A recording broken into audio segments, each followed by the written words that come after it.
Engkaulah yang buat kami bertahan dan bahkan kuat berkemenangan. Kami percaya Engkau hadir di tengah-tengah kami, telah memimpin kami ya Tuhan. Dari hari-hari yang kami lalui hingga pada saat ini, sungguh karena nugerah-Mu kami ada sebagaimana kami ada. Karena itu dalam anugerah yang Engkau berikan, kami mau memuliakan Engkau ya Tuhan. Dan biarlah dalam hidup yang Engkau berikan kepada kami boleh menjadi alat di tangan Tuhan, mengagungkan dan meninggikan Engkau, sehingga banyak orang lain dilawat oleh Tuhan. Lengkapi kami hari ini dengan perlengkapan penuh dari Tuhan, untuk menerima kekuatan dari Allah, karena Engkau menyelamatkan kami, milik kami, untuk menjadi alat di tangan Tuhan. Berfirmanlah, ambil alih pemberitaan firman ini, dan hamba-Mu tidak ada apa-apa ini pakai menjadi alat di tangan-Mu. Engkau sendiri yang beracara, dan biar kami semua dilawat, yang menyampaikan dan mendengar, kami sama-sama diberkati oleh Tuhan. Pulang tidak sama seperti kami datang, tapi kami pulang membawa berkat yang daripada Tuhan. Berfirmanlah bagi kami sudah siap dalam nama Yesus. Kami berdoa mengucap syukur dan siap mendengar firman Tuhan. Semua yang percaya kita sama-sama katakan amin. Beri kemuliaan bagi Tuhan. Haleluya. Haleluya. Silakan duduk ibu bapak yang dikasih Tuhan. Shalom. Saya bersyukur kepada Tuhan secara khusus untuk kesempatan yang indah Tuhan berikan bagi saya. Sudah lama ingin datang di Batam, tapi karena satu dan lain hal, keadaan termasuk 2 tahun terakhir ini, tapi setelah lewat COVID ini baru bisa keluar. Hampir rata-rata seluruh Indonesia. Dan kita bisa mensyukuri masih bisa kita hari ini berhimpun. Dulu ditutup di Jakarta ya, nggak bisa ibadah. Saya tidak tahu di sini bisa nggak waktu itu. Jadi mungkin dibatasi lewat Zoom saja gitu ya. Namun ada pengalaman lewat Zoom kita alami sekarang. Jadi ada 2 jurus mengisi kerohanian kita. Yang pertama on-site, hadir ibadah secara langsung, dan itu akan terus sampai Tuhan datang. Dan kita berdoa. Dan yang satu lagi ialah kita juga bisa tambah lagi kekuatan lewat Zoom. Ada firman Tuhan, ada di YouTube dan yang lain. Jadi kalau zaman ini orang tidak kuat lagi dalam Tuhan, saya tidak tahu dengan cara apa. Ya, ujian pun sudah diberikan, kita lolos, kita ada karena anugerah Tuhan. Dan kita boleh melihat ada perang di berbagai tempat, ketegangan tingkat tinggi, termasuk yang sudah perang di Ukraina dan di Rusia. Akibat dari semua itu tertahan, semua gandum tidak bisa datang dari sana ke sini dan makanan, sehingga Eropa dan Asia kebanyakan kekurangan makan. Untung Indonesia masih bisa memproduksi makanan, tapi rata-rata sudah mulai berubah di daerah Sumatera. Tadinya pertanian menjadi kelapa sawit, kan begitu. Jadi dengan demikian makanan menjadi berkurang. Mungkin juga di daerah-daerah kita juga memang daerah ya Pulau Batam tidak terlalu, mungkin bauksit lebih bagus, lebih banyak. Jadi hanya 50 cm itu lebih kurang sudah tanahnya gak cocok pertanian. Jadi boleh dimaklumi kalau mungkin mangga apa ditanam tidak terlalu bersahabat, kecuali sudah ada lebih dalam humpusnya, tanahnya itu ya bagus. Jadi tetapi banyak kan nggak demikian. Tapi daerah ini saya melihat lumayan bagus, dan mangga tanam-tanaman kebutuhan, mungkin pertanian juga bisa bagus. Tapi yang jelas lebih bagus lagi kalau hasilnya bagus bisa dikirim ke tetangga kita, sehingga uangnya, cuannya bagus juga. Gitu ya kan. Jadi tetapi kalau hanya kirim keluar kan kita juga kekurangan. Yang punya duit banyak di sana, uangnya banyak, mereka mengungsi lari, dan semua ATM dan semua perdagangan tertutup. Jadi yang punya duit banyak pun menderita juga. Lah kalau kita nggak belajar dari semua situasi itu, kapan lagi kita belajar? Dan itu diizinkan Tuhan supaya mendekatkan diri kita kepada Tuhan. Nah, satu hal saudara, dalam peperangan di akhir zaman ini adalah, dan memang Alkitab bilang peperangan kita adalah bukan melawan darah dan daging, tapi melawan roh-roh di udara. Pemikiran, pertarungan kita berada di dalam pertarungan 2 itu, yaitu iblislah menjadi musuh kita. Kalau orang kemasukan iblis, dia bukan musuh kita. Orang itu sahabat kita, saudara kita. Tapi yang ada di dalamnya lah yang membuat menjadi bermusuhan di antara kita.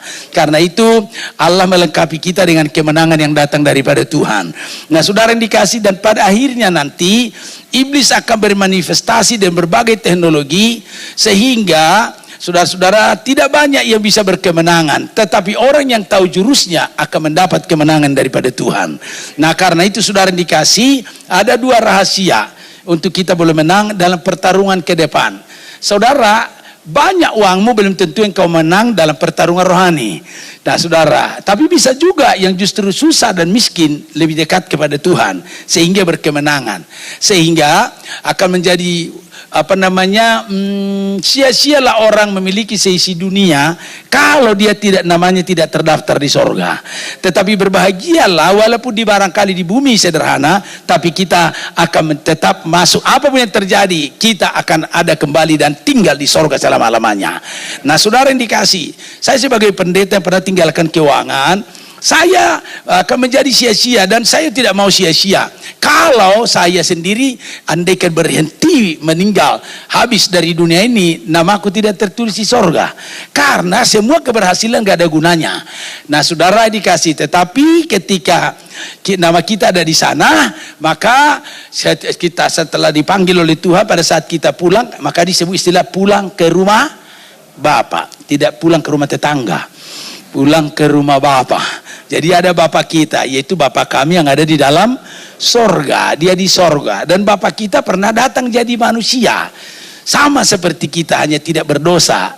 Tetapi data kedatangannya bukan jalan-jalan, bukan tamasya, wisata, tapi datang untuk menebus kita, gambarnya orang yang berdosa, supaya kita diselamatkan, sehingga kita kapan, dimanapun kita, matinya model apapun, kalau udah terima Yesus, sudah percaya terus setia, maka matinya tidak sia-sia, berharga di mata Tuhan. Dan kalau sudah selesai, ada di rumah Bapa di sorga, dan dia naik ke sorga menyediakan tempat. Nah, karena ada roh yang kita tidak tahu yang akan memusuhi kita, maka yang bisa menghadapinya adalah iman. Iman kepada dua hal yang penting dalam pertarungan itu, dalam mengalahkan musuh kita. Ada di dalam kitab Wahyu pasal 12 di ayat yang ke-10 kita akan baca hari ini. Dua hal yang dapat mengalahkan musuh. Tapi sebelum saya teruskan, saya mau nanggul Tom dari Jakarta.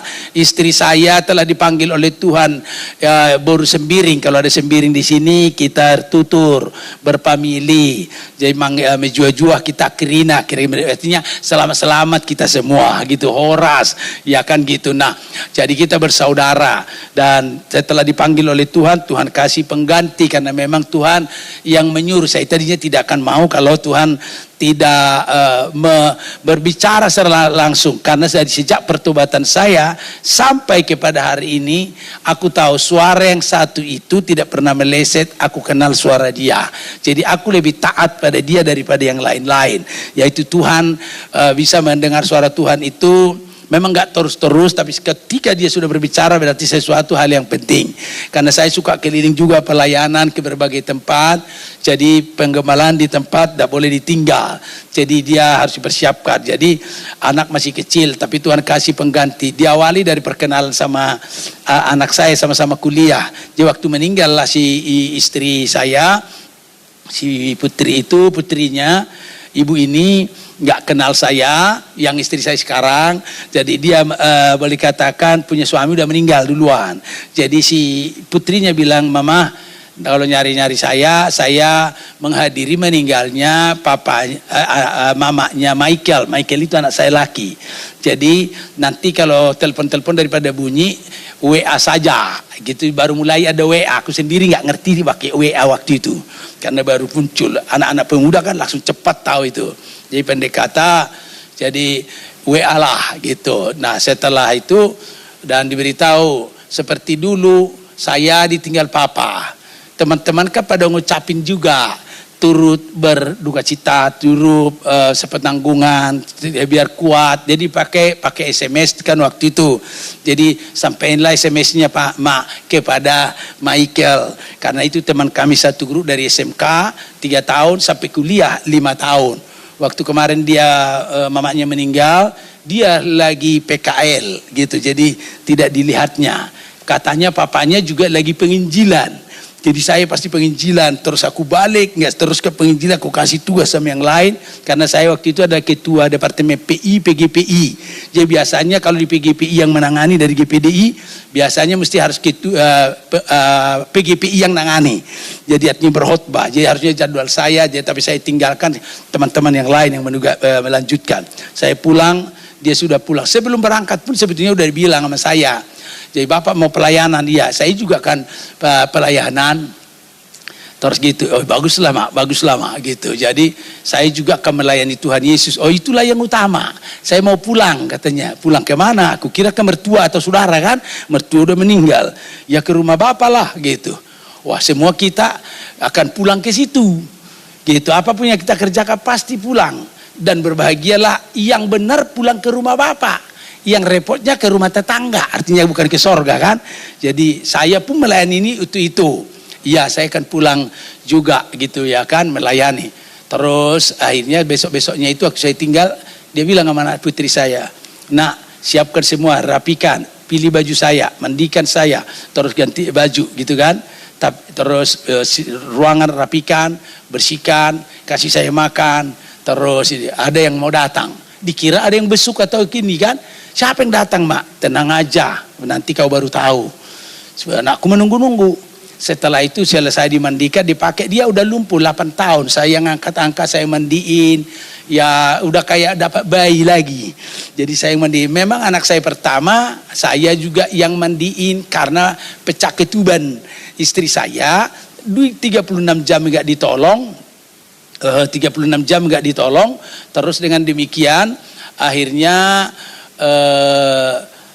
harusnya kata dokter yang lain sudah minum air ketuban, pasti anak ini terganggu. Harusnya minum ASI yang pertama, malah air ketuban racun. Jadi akhirnya anak saya nggak nangis, cuma hanya gini, anak orang lain nangis. Terus saya berpikir anak saya pengertian. Karena dari hari Minggu saya, dari Sabtu, Jumat saya 2 semalam suntuk, Sabtu pelayanan, Minggu pelayanan penuh, Minggu malam pecah ketuban, Senin saya jagain istri, Selasa baru tangani, jadi nggak nangis-nangis anak, pengertian, saya rapel tidur. Terus ketika sudah anak orang sudah dibawa keluar, udah mulai mau ada pulang, bapak-bapak kumpul kami, dia bilang, Pak, anak saya betul-betul kayak mamanya. Kenapa kayak mamanya? Orang Batak bilang riting gitu. Terus kalau nangis, wah gitu, seperti mamanya kalau udah teriak begitu. Ketawalah kami bapak-bapak. Terus anakmu bagaimana? Kata yang lain. Wah anak saya masih kayak bapaknya, nggak kayak mamanya. Maksudnya kayak mana? Kalau nangis dia, wah gitu. Ketawalah kami kan. Terus saya ditanya, Pak Monang bagaimana anaknya? Saya bilang, anak saya penuh pengertian. Maksudnya gimana? Iya, dari hari Jumat saya 2 semalam suntuk, kurang tidur. Sabtu saya juga pelayanan. Saya telah sibuk mengatur ini. Hari Minggu full pelayanan, Minggu sore istriku pecah ketuban, terus hari Senin jaga malam, terus non stop. Hari Selasa baru lahir, 3 hari anakku nggak nangis-nangis dan juga nggak ada suaranya, jadi bisa tidur nyenyak. Langsung dia bilang, kalau nggak nangis Pak, bego itu. Nah, terus ku ingat minum air ketuban bikin bego. Terus saya stres. Oh begitu ya, saya tinggalkan mereka, saya suruh dokter suster bawa anakku.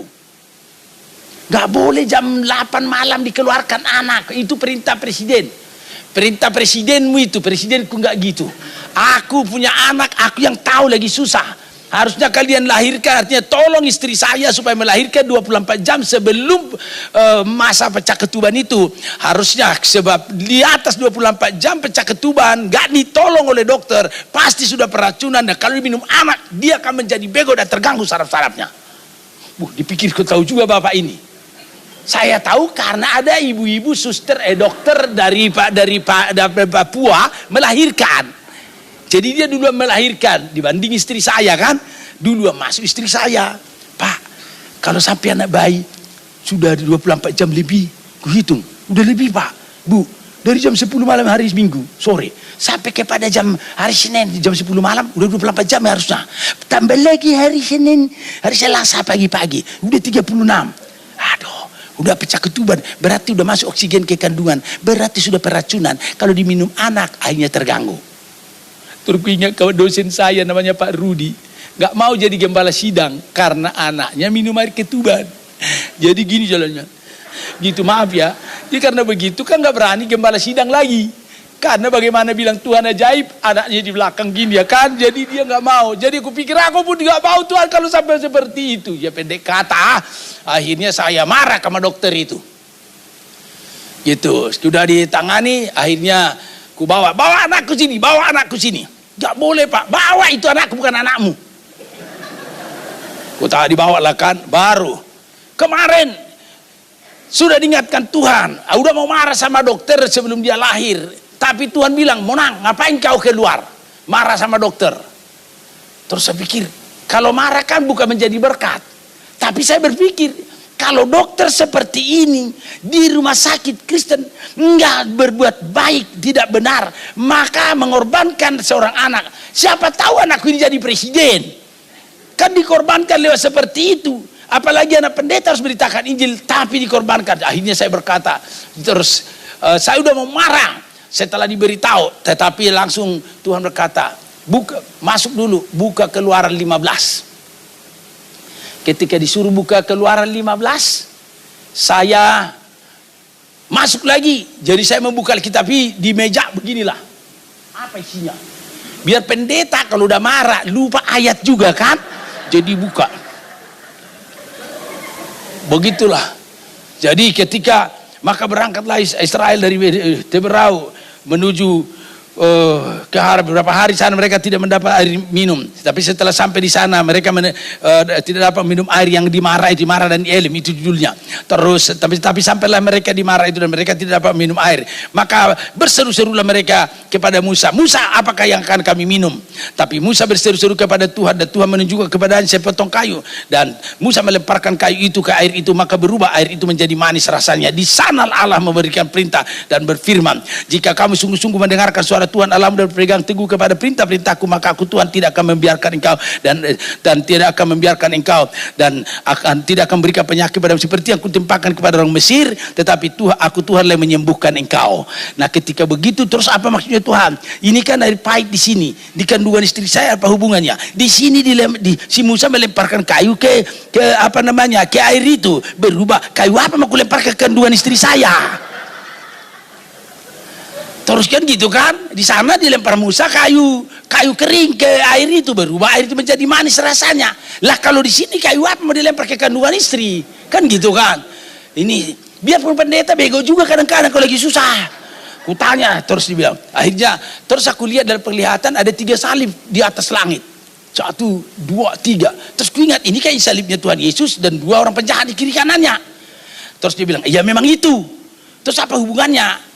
Terus ya pendeta kan kalau lagi marah kita lupa nanya suka gitu kayak marah-marahin Tuhan.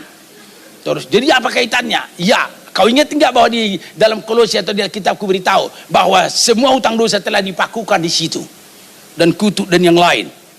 Oh iya. Terus dia bilang, ada penyakit kan di kandungan yang ada racun yang diminum itu? Oh iya, Israel sudah minum air yang pahit itu, udah. Makanya marah-marah bakal bahaya. Kau menjerit pendeta, orang itu menjerit juga sebagai umat. Mempersalahkan dokter yang lain, di sana mempersalahkan Musa. Iya Tuhan, iya. Nah sekarang, terus apa lagi? Di sana sudah selesai Tuhan, di sini belum selesai. Tolonglah. Terus ambillah kuasa salib itu. Bisa kau kirimkan dengan imanmu. Oh, kirimkan kuasa salib, segala kutu, sakit, penyakit sudah ditanggung. Sekarang kuasa itu mengalir ke atas, ke dalam kandungan istri saya, supaya anakku boleh mendapat kesembuhan. Saya sudah doakan begitu, saya sudah baca Alkitab itu, tetapi waktu lahir dia masih beginian.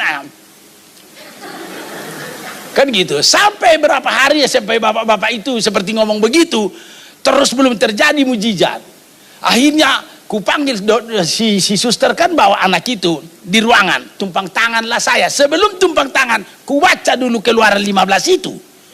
Tuhan telah menyuruh saya membacakan ayat ini kepadamu Michael. Kamu namanya Michael adalah panglima atau malaikat sorga. Putra karena kau laki-laki, kalau perempuan yang lain putri. Mona Gusto berarti Monang bapaknya, Agustina mamanya. Begitu aku ngomong kan Mona Gusto, nggak mungkin Mona Gusti kan? Jadi itu, tapi kalau kau perempuan putri Mona Gusti ku bikin. Terus tapi kau laki-laki. Nah, dokter bilang, ya ada yang bilang kalau minum air ketuban bahaya. Iya betul, tapi aku udah mau marah ke dokter. Tapi Tuhan tunjukkan ayat itu. Sudah aku baca, tapi kamu masih seperti ini. Sekarang saya bilang, kau biar anak kecil, nggak ngerti omonganku. Tapi kau adalah hidup karena roh Allah. Aku bapakmu jadi pendeta juga hidup karena Allah. Roh yang dari Allah padaku, roh yang Allah ada padamu. Allah yang sama menghembuskan nafas sehingga kau ada, aku ada. Bedanya aku bapak-bapak, kau masih anak-anak. Tapi dua-duanya kita adalah roh Allah yang menghidupkan kita. Hembusan nafasnya. Jadi kita kalau di sorga nanti kakak adik. Bukan aku bapakmu. Kalau nanti bapak, ya kan kalau nanti di sorga nih, kumpul nih, Tuhan Yesus sebagai bapak kita, nanti nggak ada yang menemani dia. Karena orang Batak, gultom kumpul di sorga. Majunta sama majunta kumpul. Liong sama liong kumpul. Kan gitu orang Chinese ya kan? Yesus istilahnya lim sama lim kumpul. Oh pung, oh ya kan gitu. Oh udah lama gak ketemu. Kan begitu semua. Nggak ada yang datang kepada Yesus karena nggak ada anaknya. Tapi semua kita tidak ada lagi marga itu nanti.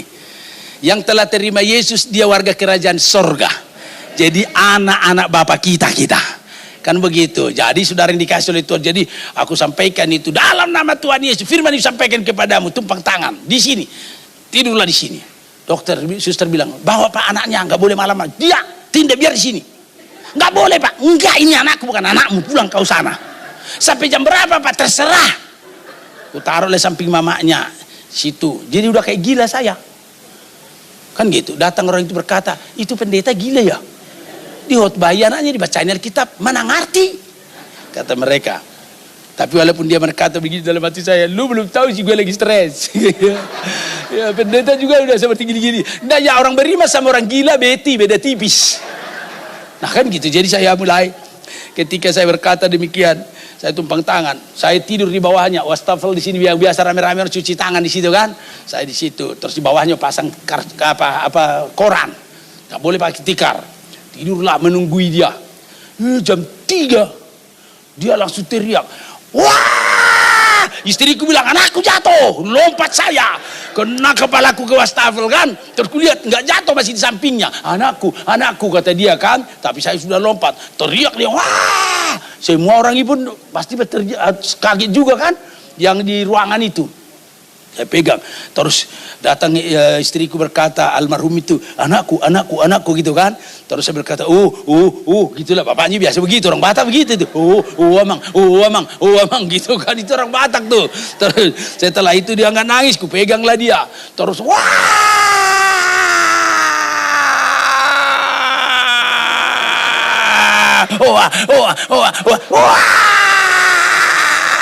bilang, udah, kepanjangan dan lama lagi berulang-ulang. Ku bilang, udahlah. Saya bilang, tenanglah gitu kan. Udahlah. Ini udah malah pengertian lah anakku. Wah! Dalam hati saya, baru lahir ke dunia udah bikin susah. Pendeta aja bisa susah, apalagi yang lain masih lebih susah lagi kau bikin. Aduh anakku. Terus mulai marah juga saya karena nggak denger. Udah diginiin, udah diapain kagak mengerti juga kan. Jadi pendekatan ketika seperti itu mulai naik darah juga nih. Dia omongin udah lembut, mana nggak ngerti tuh. Akhirnya datang suara Tuhan. Dia bilang, jadi Tuhan juga tahu bahasa Batak rupanya. Dia bilang, ya udah namang hidup. Tujuk patuduh homa bukti bahwa anakku sehat. Homa dokon. Jadi kemarin kau susah karena nggak nangis anakmu. Dibilang bego kalau nggak nangis. Sekarang nangis kau stres. Mana yang mau diikutin? Ya Tuhan ya. Biarkanlah. Berarti kau sudah jauh dosa. Silakan nangis Amang. Nangislah. 3 hari kau kemarin nggak nangislah. Biarin yang lain itu mau marah mau apa kayak nangislah kau. Nangislah. Aku sabar. Akhirnya orang ini nggak bangun. Termasuk bapak yang bilang anakku bego. Anakmu keterlaluan sekali nangis sampai kita nggak tidur. Nah gitu, jadi dia menunjukkan dari saat itu puji Tuhan dia sekolah ranking terus, kuliah ranking. Tapi walaupun begitu bukan berarti tidak ada kesusahan. Mamanya yang melahirkan pulang ke rumah bapak kan, itulah temannya tadi beritahu, dihiburlah dia. turut berduka cita sama Kelia, sedih dia berdoa ya, kuat kamu ya gitu. Terus akhirnya anaknya bilang begini, waktu mama kan dikirim juga, bukan hanya ke aku dikirim, aku dihibur sama teman-teman dan yang lain. Mama aku juga dapat juga hiburan lewat SMS, dikuatkan. Iya sih, ya kasihlah ke bapaknya, dikirimlah ke aku. Nah dengan model WA, kagak ngerti, tidak bisa masuk sebelum berteman gitu. Lalu udah datang pertemanan, bahasa Batak bilang ai seduinato semanggidu pertemanan. Siapa lah ibu ini minta pertemanan terus, orang lagi susah gitu kan. Ku bacalah, lihat, oh ada putrinya sekolah di ini, oh teman anakku dan teman yang lain-lain ditunjukin, oh orang ini orang baik kok, bukan orang tidak baik. Jadi dengan demikian ku balaslah, ku bukalah pertemanan, berseringlah kirim renungan. Anakku juga ditinggal 2 tahun yang lalu, ditinggal, mulai lejap, oh ibu udah ditinggal oleh suaminya. Terus gimana kok bisa ditinggal hidup atau tinggal mati? Dia pergi ke rumah bapak. Jadi saya ditinggalkan berapa tahun? 2 tahun. Nah mulailah berdialog. Dia yang menguatkan aku. Dia tahu aku kemana-kemana. Dia tahu. Kupikir dari manalah informasi dapat. Ternyata dari perjalananku ketika anakku membuat status sebagai pertemanan sama teman-temannya kan jadi tahu. Jadi ibu ini tahu. Akhirnya beritahu bapak dari sana ya, dari Kalimantan dia lagi khotbah. Kok tahu ibu ini? Terus. Jadi setiap kemana saya tahu, kan dia tahu. Jadi aku nggak ngerti, menarik juga ibu ini, penuh perhatian, kan gitu kan. Jujur aja, kalau istriku, aku pergi, jarang diteleponnya aku. Bukan beda-bedain, karena memang budaya Karo begitu. Yang telepon aku anakku, papa di mana, itu kan. Cukup itu, memang lebih tangguh anaknya yang telepon bapaknya atas perintah mamanya. Daripada mamanya telepon kita, kau gangguin aja, gitu sakit hati. Kalau anak kan gitu, sama mertua pun di Karo begitu. Saya punya mertua Karo laki itu dipanggilnya mama. Mama gitu. Padahal saya baru menikah dengan istriku, aku beli 2 cangkir. Mama dan papa. Setiap minum teng ya kan. Kan ada hatiku bergetar sayang ketika kau panggil diriku papa gitu kan, ada ininya. Hatiku bergetar sayang ketika kau panggil diriku mama gitu kan, 2 itu kan. Ku panggil istriku bilang mama gitu. Yang jawab mertuaku, Kainindu. Rupanya begitu, mama itu mertua laki. Atau oke gantilah jangan mama gitu kan, manggil istriku panggil mami. Kan gitu, mami, yang jawab mertua perempuan. Kainindu. Loh, ini kok salah. Mulai saat itu saya nggak mau manggil lagi mama sama mami sama istriku. Ku panggil lah Tin, kayak istri Soeharto kan, Tin gitu. Karena Agustin. Mulai saat itu. Nah, saudara, jadi ada sedikit lucu-lucunya dalam hidup itu. Sampai sejak kelahiran anakku yang dioperasi tadi. Jadi tangannya nggak bisa lagi megang uang. Dia pada internal controlling di bank, terpaksa berhenti. Secara daging kan susah, tapi kau full melayani jauh lebih penting. Saya bilang gak apa-apa. Lahir anak kedua, terus ini punya cerita, tapi nanti aja, siapa tahu Tuhan kirim saya nanti ku ceritakan lagi. Sebab firman Tuhan lumayan, karena sudah diberi waktu batasan. Kalau saya ceritakan betapa hebatnya Tuhan dan dahsyatnya, luar biasa. Lumpuh dia 8 tahun, saya yang bawa kemana-mana terus ya kan. Sampai berkhotbah ke gereja-gereja. Iblis dia bilang, bahasa Batak, unang buah-buah nih, anda udah percaya di jamitami. Jangan bawa-bawa dia, nanti gak percaya sama khotbahmu. Pikir-pikir ada benarnya. Coba pendeta datang mau khotbah di sini, KKR, tapi dibawa istrinya yang lumpuh kan gitu kan. Tapi Tuhan bilang, aduh kalau gitu tinggalkan aja di rumah atau di hotel. Jadi biar dia di situ. Tapi masa istri pendeta hari Minggu tidak beribadah? Suaminya KKR, istrinya di sana. Tuhan bilang, persekutuan dengan Tuhan jerih payahmu tidak sia-sia. Bawalah. Tapi orang akan bilang begini, nanti terhalang firman. Firmanku tidak hanya bicara masalah mujizat kesembuhan, tetapi pernyataan kasih kepada istri yang dikasihi haruslah ditunjukkan. Jangan hanya mengatakan istri sayang kalau sehat. Tapi kalau sakit, ya kan, sanalah kau, aku jalan dulu, kan nggak bisa. Jadi terimalah dia dalam suka maupun duka. Kan itu janji kan, aku terima engkau dalam suka maupun duka, kan gitu kan? Iya. Biar langit runtuh, kau saat gemuk, saat kau kurus, saat kaya, saat miskin, kan gitu kan? Aku terima engkau. Sebagaimana janji Tuhan, kan setia sampai Tuhan memisahkan. Jadi saudara yang dikasih oleh Tuhan, Tuhan memisahkan itu berarti innalillahi satu. Itu pemisahan dari Tuhan. Kalau masih dua dipisahkan, itu bukan innalillahi. Ya, inna ni lari-lari, gitu. Baik saudara, ada dua. Jadi sejak itu Tuhan kasih petunjuk yang inilah mendampingi, karena pemberita Injil nggak boleh tinggalkan anak-anak. Dan kelanjutannya ya kalau ceritakan kayak film. Betul-betul kalau kami sinetronkan itu nanti saudara akan menonton dan tidak akan mengedip karena menarik sekali. Tapi lebih menarik dari yang dilakukan oleh Tuhan adalah Tuhan kita dan karyanya. Di dalam tadi yang kita baca di dalam Wahyu pasal yang ke-12 ya, ayat yang ke-10. Mari kita baca dulu ayat yang ke-10. Dan aku 1, 2, 3. Dan aku mendengar suara yang nyaring di sorga berkata, sekarang telah tiba keselamatan dan kuasa dan pemerintahan Allah kita dan kekuasaan Dia yang diurapinya. Karena telah dilemparkan ke bawah pendakwa saudara-saudara kita yang mendakwa mereka siang dan malam di hadapan Allah kita. Dan mereka mengalahkan Dia oleh apa? Darah anak domba dan oleh perkataan kesaksian mereka, karena mereka tidak mengasihi nyawa mereka sampai ke dalam maut. Ada dua yang mengalahkan iblis, musuh kita. Berapa? Katakan, ada dua yang mengalahkan iblis. Pertama oleh darah anak domba, kedua oleh kesaksian kita. Katakan, oleh darah anak domba dan kesaksian kita. Mari, darah anak domba Allah itu sebetulnya menunjuk kepada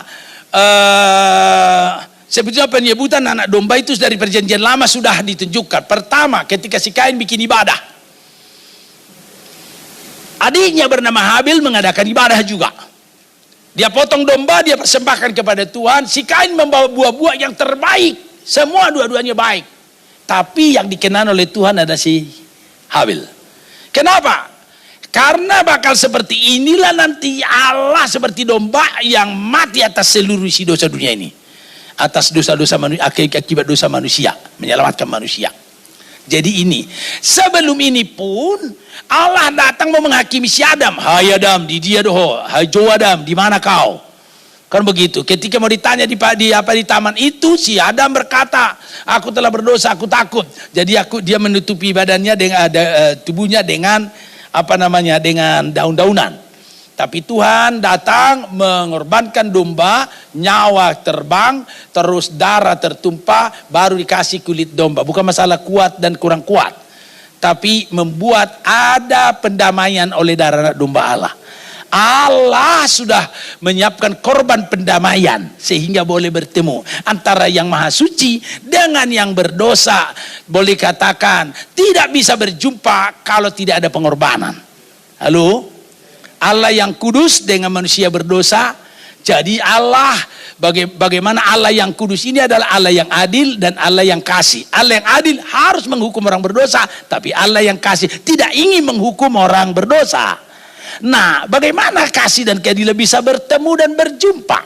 Kasih dan keadilan bisa bertemu jika ada pengorbanan. Nah itu saudara. Jadi akhirnya si Habil mengadakan ibadah dengan mengorbankan domba. Lanjut kepada si Abraham. Si Abraham juga hampir membunuh anaknya, diminta oleh Tuhan, tapi pada akhirnya dilarang oleh Tuhan. Apakah Tuhan itu kan main-main, suka bercanda? Bisa, tapi dalam hal itu sebetulnya ada pengajarannya.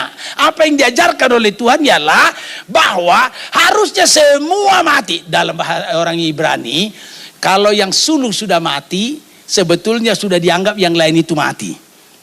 Artinya kekuatan utamanya itu di anak sulung. Jadi si Ishak ini anak sulung dan sekaligus anak bungsu, kan anak satu-satunya dari istri perjanjian. Jadi kalau dikorbankan berarti habislah keturunannya. Memang Tuhan berkuasa memberikan anak dari batu dan dari kayu, tapi dalam hal sebagai pemilik real anak tunggal ini memberikan gak mudah. Tapi Tuhan menyuruh dia mempersembahkan anaknya seperti orang-orang di sekitar sebagai tanda ketaatan, dia bikin, dia bawa. Akhirnya waktu mau dibunuh, Tuhan bilang jangan.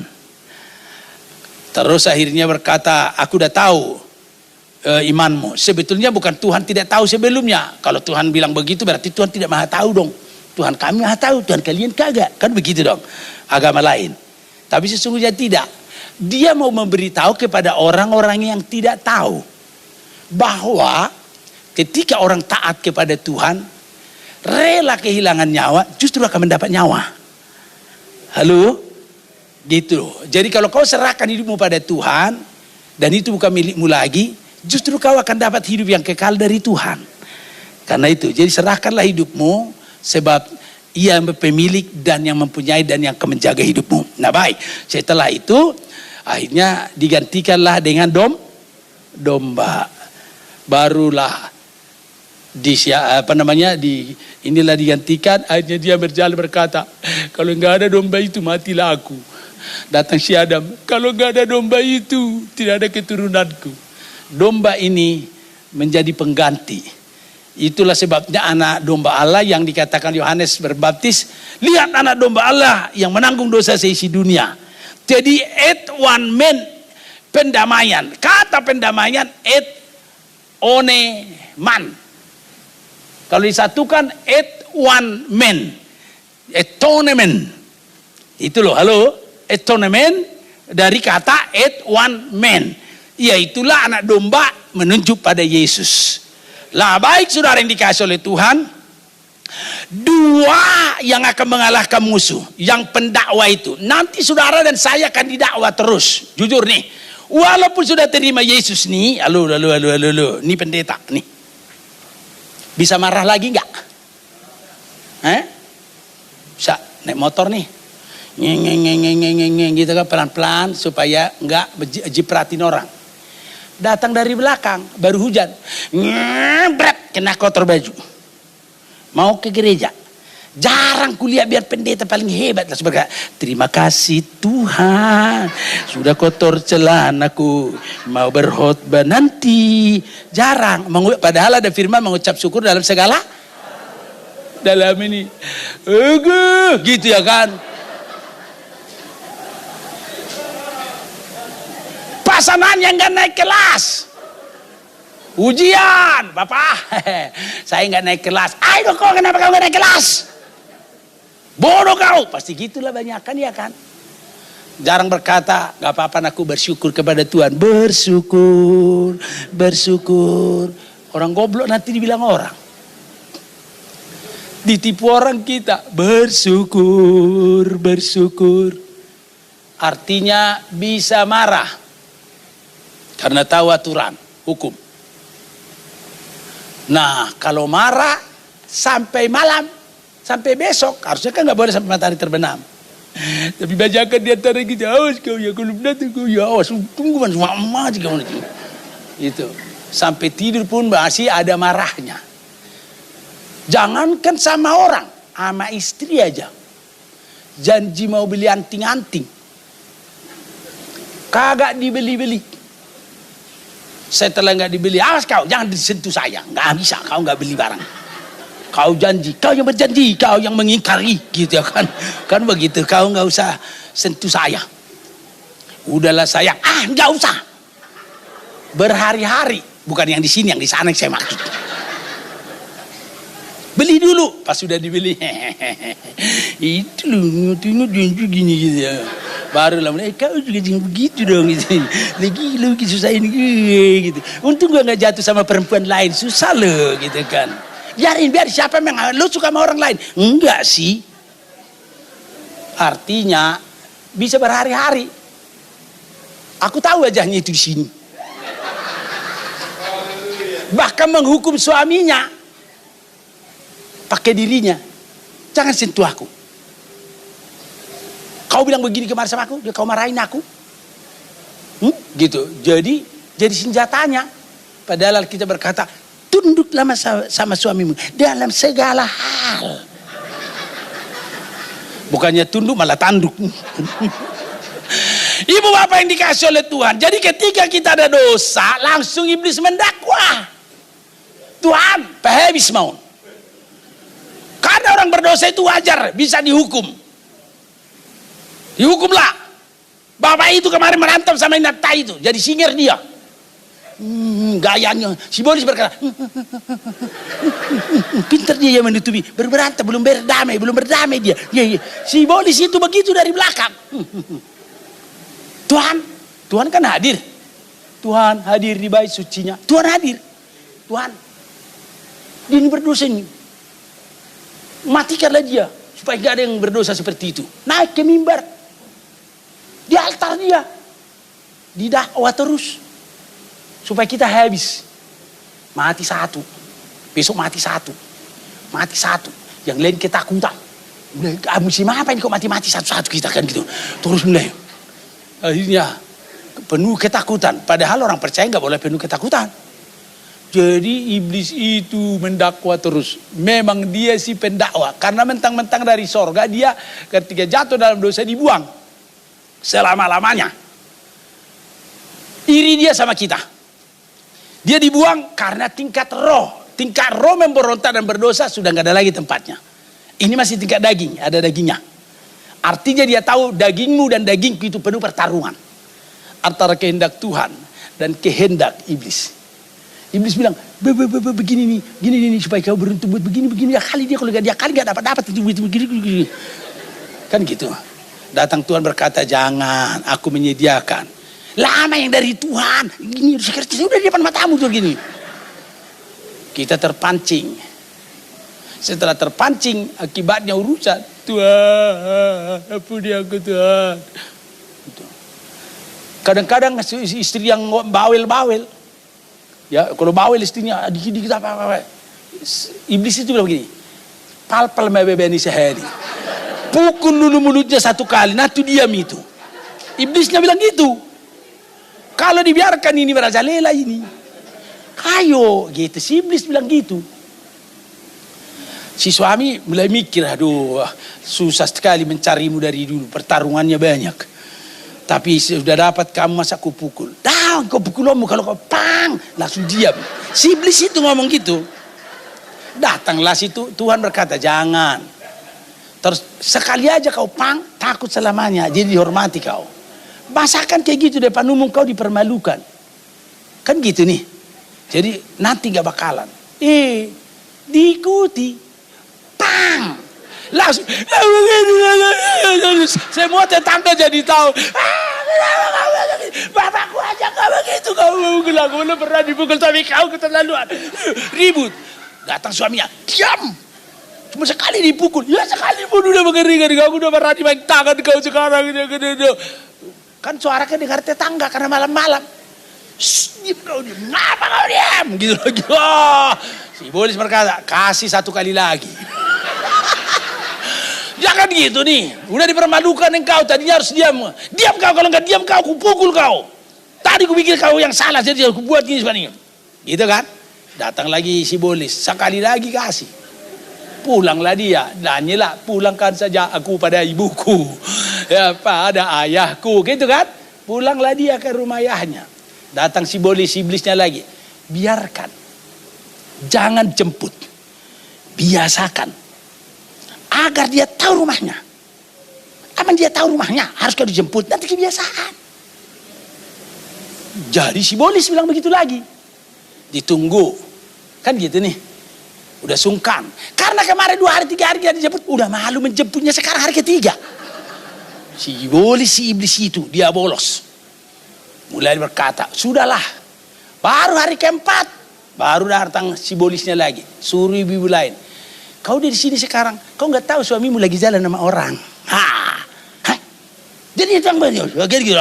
Naik darah lagi. Berantem terus. Akhirnya nyanyilah. Mana pernah ku tahu jatuh cinta padamu di dalam hatiku. Hanya namamu, tapi kau yang mulai, kau yang mengakhiri. Kan kira-kira beributlah. Jadi dia melakukan itu. Tapi dengar, si pendakwa ini hanya bisa dikalahkan oleh dua, oleh darah anak domba dan oleh kesaksian kita. Darah anak domba inilah yang telah menyucikan kita. Ada 7 posisi. Mudah-mudahan Tuhan tolong supaya cepat. 7 hal yang harus dibersihkan. 7. Berapa? Itu sempurna. Pertama, Yesus berdoa di bukit Zaitun. Pergumulan kita harus disucikan, dikuduskan. Jadi seluruh hidupnya berdoa pergumulan tentang akan menanggung dosa dunia. Dia berdoa sampai meneteskan keringat bercampur darah. Harusnya udah pecah pembuluh darah itu. Dan udah stroke kalau udah pecah pembuluh darah. Tapi Yesus tidak stroke. Tapi kelasnya sudah seperti itu. Karena kasihnya. Terus dia berdoa. Nah, yang seperti ini Yesus berkata, kulakukan ini untuk mengatasi pergumulanmu, agar engkau disucikan hai manusia dari seluruh pergumulanmu. Jadi Yesus mengalami itu untuk menyucikan pergumulanmu dan pergumulanku. Karena pergumulan terkadang dan banyak membuat kita jatuh dalam dosa, sehingga iblis berkuasa lagi kepada kita. Tapi Yesus sudah menyucikan kita dari pergumulan. Yang kedua, seluruh tubuh kita, sakit-sakit kita, sehingga harus dicambuk berkali-kali sampai tidak dikenal dia. Seluruh tubuhnya dicambuk sehingga kita tidak mengenal dia. Dan dia adalah dari antara kita, tapi kita tidak mengenal dia. Kita kira dia dikutuk oleh karena pelanggaran-pelanggaran, tapi sesungguhnya pelanggaran kita yang ditanggungnya. Di Yesaya dikatakan demikian. Jadi akhirnya kita berkata, oleh bilur-bilurnya kamu disembuhkan. Penyembuhan atas luka-luka. Luka kata-kata menyakitkan. Kalau kau pukul aku gak apa-apa, tapi kata-katamu menusuk sampai jantungku. Mesakitkan. Mamaku memang miskin, tapi kenapa harus kau ngomong mamamu yang miskin itu? Emang udah kaya mamamu, dari apa kau terus begitu? Kan gitu kan, luka itu di dalam. Jadi akhirnya orang Batak bilang, marsalaun hati-hatiki. Iya kan, marsalaun hati-hatiki. Sampai udah kayak diremes-remes, diucek-ucek itu hatinya itu. Karena banyaknya persoalannya. Oke, jadi seluruh tubuhnya boleh katakan harus menderita demi penderitaan. Jadi kalau ada sakit di dalam tubuhmu jangan takut. Allah siapkan penyembuhan buat engkau. Sudah dibereskan 2. Yang ketiga ialah Yesus memikul salib. Dan di perjalanan dia diberi mahkota. Pikiran Yesus dikudus karena dia adalah Allah dan firman menjadi manusia. Kita sama-sama dengan manusia dengan dia. Tetapi bedanya ia tidak berdosa, kita berdosa. Pikirannya yang tidak pernah berdosa itu harus menerima mahkota. Sebetulnya itu harus diberikan pada kita. Tapi dia menanggung supaya kita tidak terhukum. Dan ia terima itu supaya kita mendapat pembebasan. Karena ia yang tidak mengenal dosa telah dibuat menjadi dosa karena kita. Supaya di dalam dia kita dibenarkan oleh Tuhan. Jadi pikiran yang kotor. Jujur ya. Tapi ibu-ibu ya itu manusia duniawi. Dan akan diperbaharui. Ya. Mata kita kan jujur nih. Laki-laki ini kan matanya masih bersih toh, bisa ngelihat. Duit bisa dia lihat, orang bisa dia lihat, istrinya bisa dia lihat cantik atau tidak. Dulu cantik tapi sekarang sudah lain. Kan gitu nih. Dulu bodinya bodi gitar, sekarang saya nggak tahu bodi apa lagi gitu kan. Jadi sudah mulai berkata, kalau lihat ini, yang sana, oh cantik. Seolah-olah yang di sebelah tetangga itu lebih cantik dari istri sendiri. Padahal belum tentu ini anak kerajaan sorga, itu nggak tahu kerajaan apa gitu ya kan. Tapi yang jelas kalau yang dari Tuhan itu udah komitmen, itu yang dari Tuhan peganglah. Tapi jujur mata ini kan melihat masih yang benar cantik. Udah zaman modern, ya bukan ibu-ibu di sini yang ada di Jakarta. Sudah ada di online, gak mahal-mahal tuh untuk membuat wajah di malam hari. Sehingga tambah muda. Umur 60 tahun, tapi wajah masih 39. Bisa dibuat. Akhirnya kan pangling lah para bapak-bapak. Uang ada, tapi kau tak mau mendandani. Kan gitu kan? Apa salahnya kau dandani? Tapi walaupun demikian si suami tetap menerima. Tapi artinya, boleh kan bilang ini cantik. Ini sudah berkurang, kan bisa, jujur aja. Nah, saya udah 63 tahun. Kata orang sih, wih tambah muda Pak Monang. Kata orang, benar apa tidak, itu bisa nyenangi, bisa enggak juga. Tapi rata-rata ngomong, berapa umurnya? Saya bilang, saya 63 tahun. Hah, 63? Saya masih 59. Udah kayak kakek-kakek, lu masih muda. Saya bilang, saya tidak tahu karena Tuhan sukacita, tidak ada beban. Gak takut mati kapanpun matinya, dimanapun matinya, model apapun matinya. Yang ku tahu, aku yakin sepanjang dalam Tuhan, aku mati masuk surga. Jika aku hidup adalah Kristus, mati adalah keuntungan. Jadi gak ada bebanku. Pulang dari sini nanti naik kapal, siapa tahu itu yang terakhir. Aku udah bilang sama istriku, janganlah Pak. Kau yang bilang jangan, kalau itu waktunya mau apa? Datang istri, kalau gitu asuransi lah Pak, silahkan. Nanti kalau aku mati pasti kau berkata, kau Bapak pergi ketika kau naik kapal terus kau meninggal, kau jizat, gak bisa dicari lagi jasadmu, jadi sudah menjadi ngambang dan tadi mana dimakan sama ikan. Datang anaknya berkata, jangan susah Mama, ada asuransinya, gitu kan. Halo, kalau boleh matinya naik pesawat, tambah lagi 1 miliar. Jangan pura-pura nangis kau Eda, kau akan dapat 2 miliar. Gitu. Saudara dikasih. Tadi ada khotbah siang mengenai andung-andung kan. Ini pun ada andung-andungnya kan. Jadi kalau suami memberi pengharapan, ini ada senangnya. Tapi walaupun kalau berkata, ya nggak apa-apa nih, nggak mungkin istri berkata nggak apa-apa ya, kalau mati yang penting ada asuransi. Apa kata kau? Pasti gitu kan? Berarti kau doakan aku supaya mati kan gitu. Pasti dibilang janganlah Pak. Walaupun berkata 1 miliar, 2 miliar, 3 miliar gitu. Tapi dengar saudara, saya mau beritahu, pikiran-pikiran itu bisa juga pikiran kita yang kotor ini telah disucikan oleh darah anak domba Allah. Sudah disucikan, katakan pikiranku sudah disucikan. Tapi masih bisa iblisnya datang enggak? Kan pikiran kan datang dari perasaan. 5 penyebab. Perasaan disentuh. Terus cobalah tes suamimu. Nanti pasti mimpi dia. Pegang bulu kakinya. Tarik-tarik. Lagi tidur ya. Pasti dia gini. Nah disitulah mimpi, kemana aku tadi ya gitu. Itu karena kau ganggu kan. Tes boleh, ya. Nah bisa terganggu tidurnya. Ibu-ibu juga kalau ada gila belum tentu karena gila otaknya. Kalau kutunya banyak, kutu banyak, kan ngegigitin, lagitin. 3 bulan nggak tidur, gila dia. Jadi bisa juga.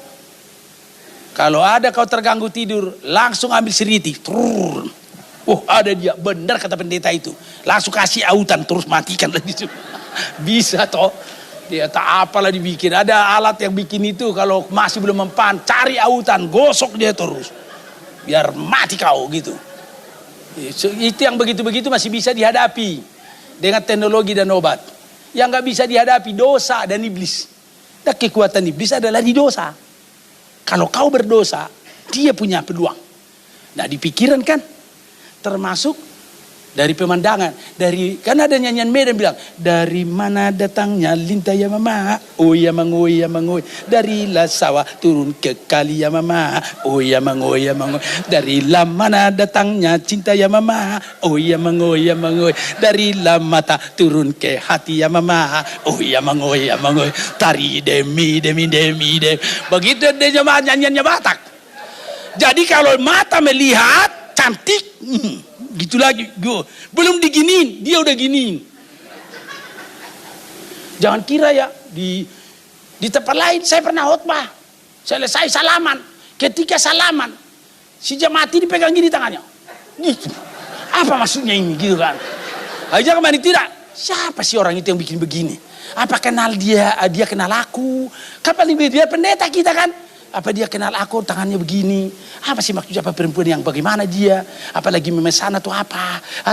Jangan kawan sekampungku. Kau kenalin gak aku? Padahal aku kenal kau. Kalau kau gak kenal aku, padahal dulu kita kenal. Berarti kau sombong. Dan sekampung kau ini. Pasti itu kan maksudnya. Ada apa? Bisa begitu terganggu.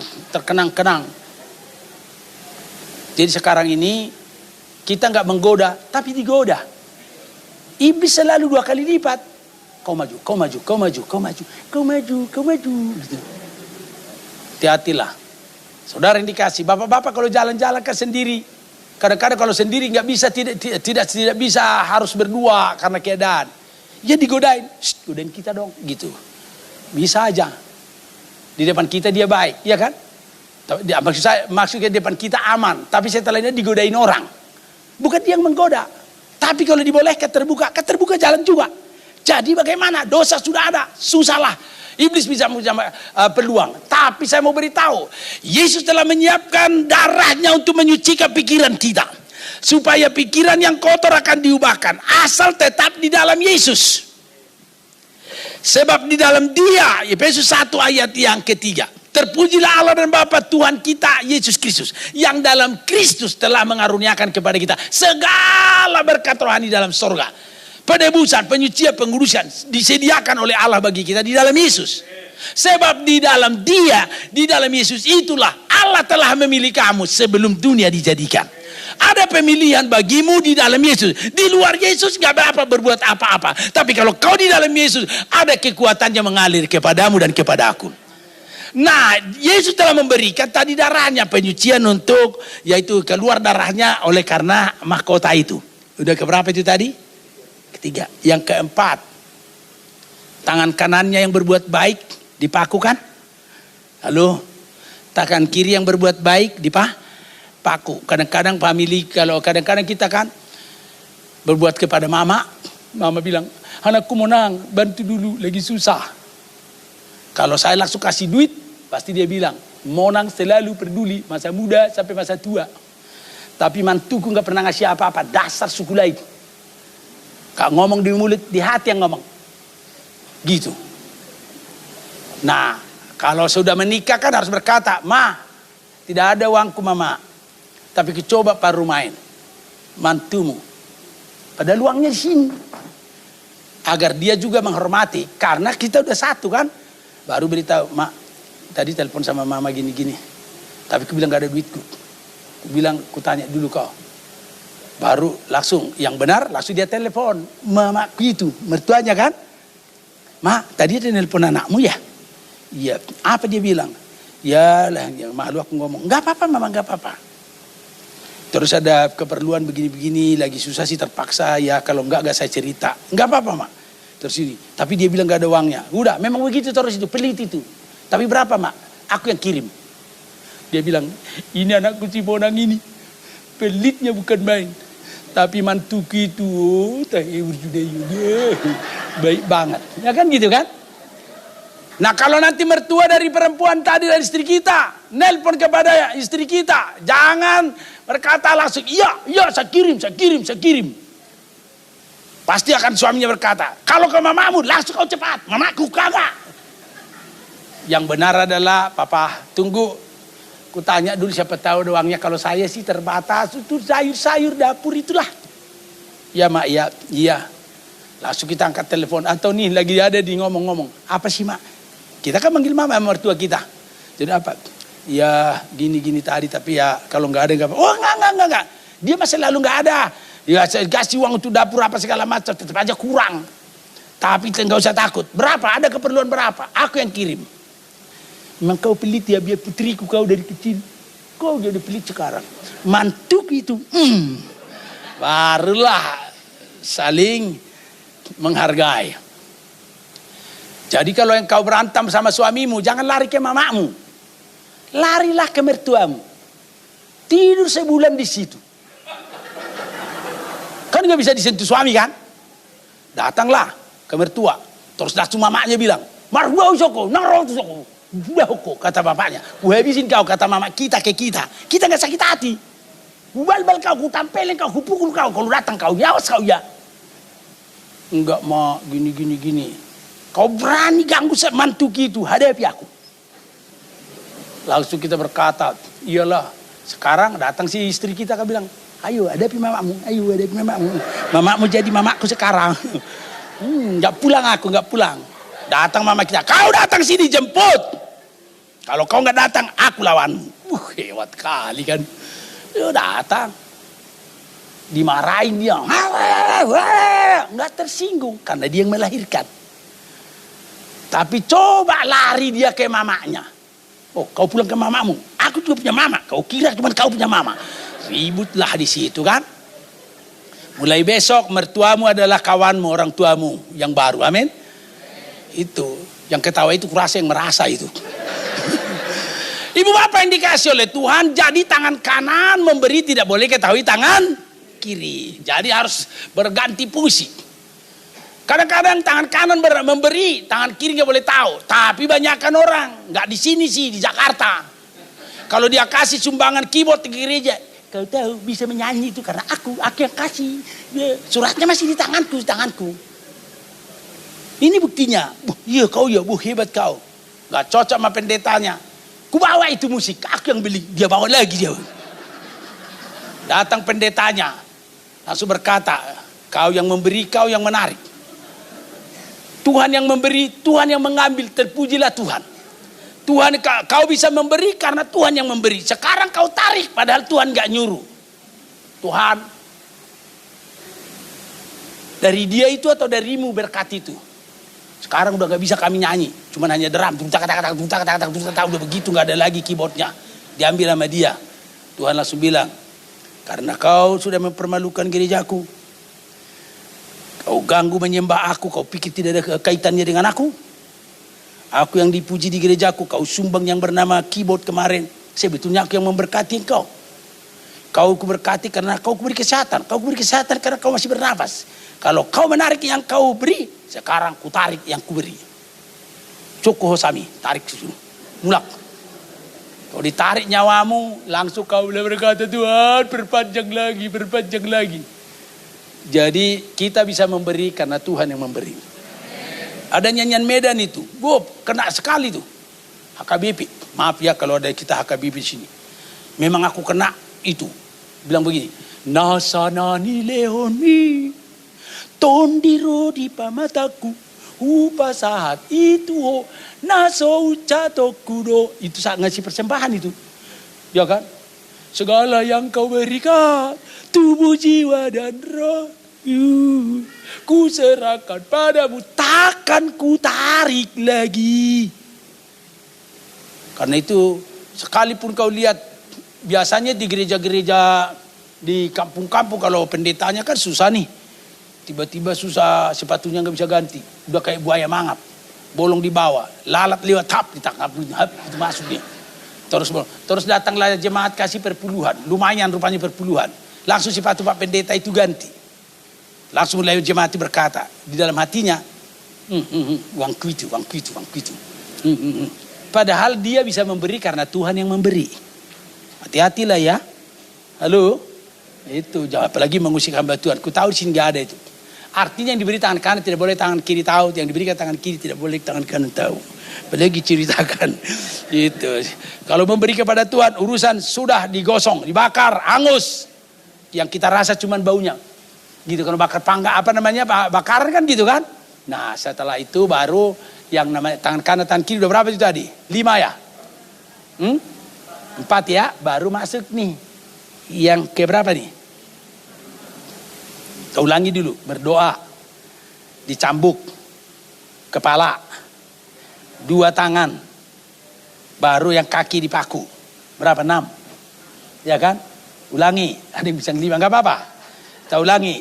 Lagi berdoa, mencucurkan darah. Terus ya kan? Dicambuk seluruh tubuh. Berarti yang kedua. Yang ketiga, kepala dikasih mahkota. Yang keempat tangan kanan, yang kelima tangan kiri, kan 2 tangannya dipaku, ya kan? Nggak pernah dipaku begini miring ya kan? 2. Nah terus itu udah 5 ya, baru dipaku kakinya, 1 jalan. Jadi kita sering 2 jalan ke gereja, kakinya begini, 1 tarik iblis, 1 ditarik pendeta, gitu kan? 1 ke kedai, saya ke gereja. Di Medan begitu. Bisa nggak jadi ke gereja, belok dia. So cuma ready just talking minum jua mang. Di situ dia lupa. Kamu kalian dari Siantar ya. Kakaknya abangnya si Anu, lainnya si Anu itu ya. Iya. Masih saudara kita. Kapan datangnya? Sampai lewat gereja. Udah tanggung lah mang. Udah mereka sudah mulai ini. Ya udah, ya masih bisa besok ke gereja. Nanti aku sekali ini aja, nggak ke gereja. Kakinya bengkok. Jadi salibnya harusnya begini, paku. Tapi kita dilarang harus satu jalan, dipaku di salib itu satu. Satukanlah perjalanan hidupmu, tetap tertuju kepada Tuhan. Paku, ya kan? Berarti ke berapa sekarang itu? Ke-6 ya? 6 itu, karena satu pakunya. 2 kakinya disatuin. Yang terakhir, waktu disalib dia, udah bilang Eloi lama sabatani. Terus dia dikira mati. Harus bersahabat sebentar lagi. Matikanlah dia. Tapi tidak usah mati. Mau dipatahin kakinya. Alkitab bilang tidak ada kakinya dipatahkan sebelumnya. Jadi nggak jadi dimartil kakinya supaya patah tulang-tulangnya. Tapi ditombaklah dari bawah. Tusuk ke atas. Sehingga hatinya kena. Terus darah bercampur airlah yang keluar. Itulah yang namanya sudah lama jadi Kristen. Udah kelihatannya nggak ada luka batin. Tapi Kristus pun membersihkan batin-batin kita sampai yang terdalam. Karena ada sakit hati kita dulu sama teman kita masih kecil. Sampai udah lupa sekarang, bisa trauma. Tapi saya mau beritahu, itu pun dibersihkan oleh Tuhan Yesus sampai ke dalam. Supaya dari ujung rambut telapak kaki kau dikuduskan oleh Tuhan. Maka tiap hari mulai berkata, aku telah disucikan oleh darah anak domba Allah. Iblis kau macam-macam, otakku udah dibersihkan, tanganku udah dibersihkan, kakiku udah dibersihkan, jiwaku udah dibersihkan. Sudah bersih, dikuduskan oleh Tuhan. Aku ini udah dikuduskan, mau apa lo? Lawanlah dia, maka dia lari daripadamu. Aku sudah disucikan, aku milik Tuhan, aku udah dibayar, amin. Dan yang terakhir, oleh kesaksian kita. Ini gak usah aku perpanjang. Kau mengalami mujizat, ceritakan karena Tuhan. Kau mengalami pemulihan, ceritakan karena Tuhan. Ketika kau menceritakan pada temanmu, ya, Cici, Koko, dulu aku, waduh penuh kesusahan. Begini. Aku ini orang gelap. Aku orang berdukun. Aku ini orang yang, ya perempuan yang gak benar juga. Playboy, kata yang laki-laki, yang perempuan begini apa. Tapi setelah aku terima Yesus, semua diubahkan. Kuserahkan diriku padanya dan hidupku adalah miliknya. Pada saat kau menceritakan hidupmu yang lama dan sekarang baru. Dulu berdosa sudah dibenarkan karena Yesus. Maka Allah yang maha hadir dan yang hadir. Dia berkata, mantap anakku, mantap anakku, mantap anakku. Karena kau ceritakan bukan oleh kuat gagah tapi oleh roh Allah. Maka disitulah istilahnya seolah-olah malaikat berkata, ibigi hodo nedonai, gitu kan? Kau dengar yang dikatakan oleh anak itu, bapak itu, ya aku dengar. Gitu kan? Si iblis berkata, ya jadi aku dari dulu udah ditebus, dari semua dosa aku udah dilupakan, udah disucikan dan diberikan pertolongan dan rohnya juga ada menyertai saya. Tidak hanya darahnya menyucikan tapi dikuduskan. Baca dulu yang namanya Efesus pasal 1 ayat 14. Dan Roh Kudus itu adalah jaminan bagian kita sampai kita menerima seluruhnya. Jadi kepenuhan akan diberikan oleh Tuhan. Coba kita baca Efesus 1:14. Dan Roh Kudus itu adalah jaminan bagian kita sampai kita memperoleh seluruhnya, yaitu penebusan yang menjadikan kita milik Allah untuk memuji kemuliaan Allah. Jadi sudah ditebus dan diberikan rohnya tinggal di dalam kita.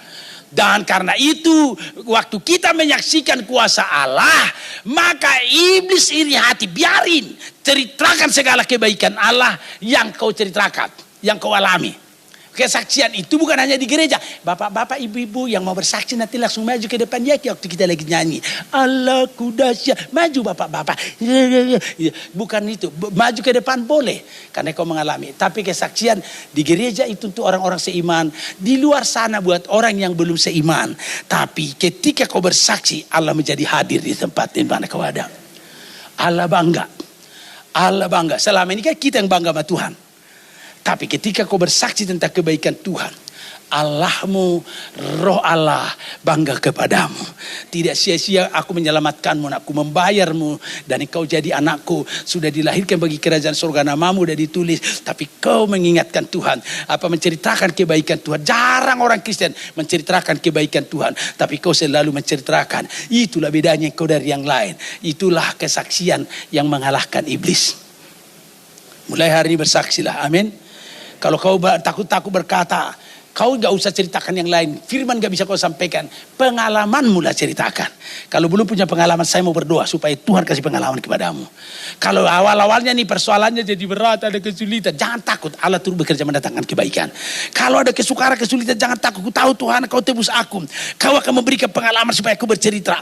Dengan pengalaman yang kau berikan kepadaku, akan ku ceritakan kepada Tuhan. Taruh pengalaman pada aku Tuhan, supaya aku bercerita. Taruh kefirman-Mu di mulutku, supaya aku ceritakan. Taruh kasih-Mu di dalamnya, supaya aku juga keluar dari hidupku dalam kasih-Mu. Taruh firman-Mu dalam pikiranku, dan pengetahuan-Mu dalam pikiranku, dan kuduskan mataku melihat kehadiran-Mu dan kemuliaan-Mu, dan buka telingaku mendengar suara-Mu, dan dari ujung rambut sampai telapak kaki akan memuliakan Engkau.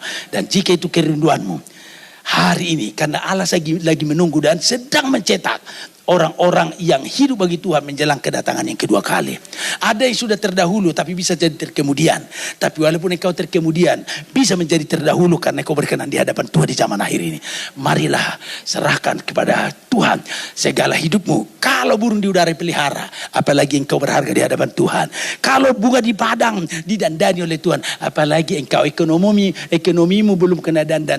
Tuhan Bapa kita yang baik akan mendandani engkau. Dia akan berikan hikmat pengetahuan, sukacita, damai sejahtera, diberkati anakmu, diberkati, dan dia mendapat jalan, dan sehingga engkau menjadi kemuliaan. Dan kalau dipuji orang Medan kan sedang berkata begini, orang Medan, bah hebat kau sekarang, bah hebat kali kau sekarang. Iya, terus hona majolma, kaulah jadi orang sekarang, seolah-olah yang lain itu jolma-jolmaan, si marjolma-jolma kayak manusia-manusiaan gitu. Tapi tetap Allah berkata, enggak, aku ada sebagaimana ada karena anugerah Tuhan. Kalau bukan Dia, aku tidak akan ada seperti ini. Dan ku tahu Tuhan pelihara aku, dan sampai hari ini, dan ku tahu sampai hari ini Dia menolong aku. Hari esok juga ada di tangannya, tetap akan menolong aku. Jangan takut hari esok, sebab hari esok ada di tangan Tuhan. Hari serahkanlah hari ini, bukalah hatimu. Dan aku beritahu, kau telah ditebus, harganya sudah lunas dibayar. Dan Allah mengasihi engkau ketika engkau berdosa dan aku berdosa. Apalagi berdosa aja dikasihi, apalagi saya telah ditebus dan menjadi milik kepunyaannya. Dipersiapkannya engkau menjadi saksi bahwa Allah itu mengasihi, Allah sanggup menolong, Allah sanggup memberkati, supaya kitalah menjadi orang-orang kebanggaan Tuhan di dalam dunia menunggu kedatangannya, dan menularkan iman kita kepada orang lain. Saya percaya jika engkau terima Yesus dan engkau minta rohnya, dan engkau minta supaya Tuhan bekerja lebih lanjut untuk kemuliaan namanya, melaluimu pulau ini akan dilawat oleh Tuhan, dan anak keturunanmu dari pulau ini akan melawat yang lain. Tidak tertutup kemungkinan. Aku yakin bahwa anak dari pulau ini akan ada di Singapura, akan ada kelak di Australia, akan ada juga di Jepang, akan ada juga di Amerika, sehingga bumi penuh kemuliaan Tuhan. Keturunan orang benar tidak akan minta-minta, melainkan akan diberkati oleh Tuhan. Dan firman ada padamu hari ini. Dua hal ini, dan itu menjadi kunci kemenangan. Kita mengalahkan pendakwa oleh darah anak domba Allah. Yang kedua oleh kesaksian kita. Mari berjanji mau bersaksi. Tuhan Yesus memberkati. Amin. Saya undang hambanya Bapak Marpau untuk mendoakan kita. Mari siapkan hatimu. Haleluya. Silakan Pak untuk menuntun kita dalam doa. Haleluya. Haleluya.